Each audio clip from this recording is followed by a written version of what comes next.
Every state has finalized congressional redistricting maps for November's midterms. New Hampshire was the last state to fully enact their map on Tuesday. Some maps are the subject of ongoing lawsuits and could change after this year's election. CBS News political producer Aaron Navarro is with me now. Hey, Aaron, thanks for being here. So I know that you have been following redistricting and all of these maps and all of the legal challenges from the beginning. So let's just take an assessment. Are there any clear winners politically with these new maps? Hi, Caitlin. Thanks for having me. From talking to strategists today and yesterday, it does seem that Democrats feel optimistic about how this redistricting cycle turned out. They're poised to see a net gain of about 10 seats compared to the map in 2020, and that's despite having control of drawing less seats than Republicans going into this cycle. They attribute that to some aggressive gerrymandering in states under Democratic control, like Illinois and Oregon, as well as court-ordered redraws in North Carolina and Pennsylvania. However, what Republicans have been able to do this redistricting cycle is raise their floor, meaning they have taken more competitive seats off the table in Texas and Georgia by drawing in more rural areas with suburban districts that have gradually become competitive in the past decade. Regardless of the map, Republicans are going to feel good about this November's House elections given the political environment and Biden's approval rating. So while Democrats may have the advantage on paper, it's very slight and may not show right away in this year's election. But beyond that, Democrats do feel good about this map and the decade overall.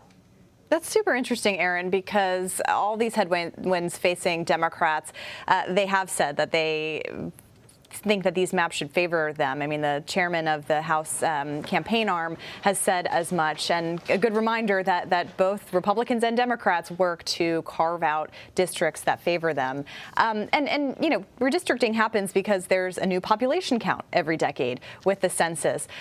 Does the new map represent those population and demographic changes anyway? How are we seeing that data? So for the most part, no. You did see an increase of Latino and Asian majority seats in California.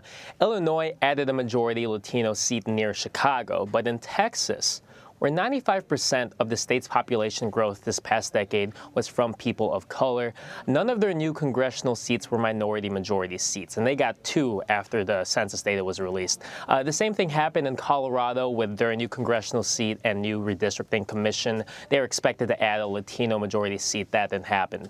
In Florida, Republican Governor Ron DeSantis was clear that he wanted to carve up the state's 5th district. This is a predominantly black seat that sprawls from Jacksonville to Tallahassee. The new map reduces it to about 1/3 of its size and severely reduces the black population there. It also splits up black communities in Orlando. And in New York, as you wrote about, there were claims of racism after the court-appointed map could result in less black congressional members representing bits of New York City. So while there were some gains, there's certainly some work left to do in terms of accurate representation when it comes to the 2020 census.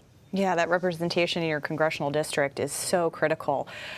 So what's next for redistricting? I mean, last decade saw multiple states get new maps about halfway through. What should we be looking out for in redistricting after these midterms in 2022? Yeah, so luckily for me, this isn't over. Both sides expect redistricting to continue right away in 2023, and we can start in Alabama. The U.S. Supreme Court is scheduled to hear a case about whether there should be 2 majority black seats opposed to the 1 they currently have. About 1/4 of their population is black, according to the latest census data. Texas, Arkansas, Louisiana, Georgia, and more Republican-led states have racial gerrymandering cases that are expected to be settled after this November.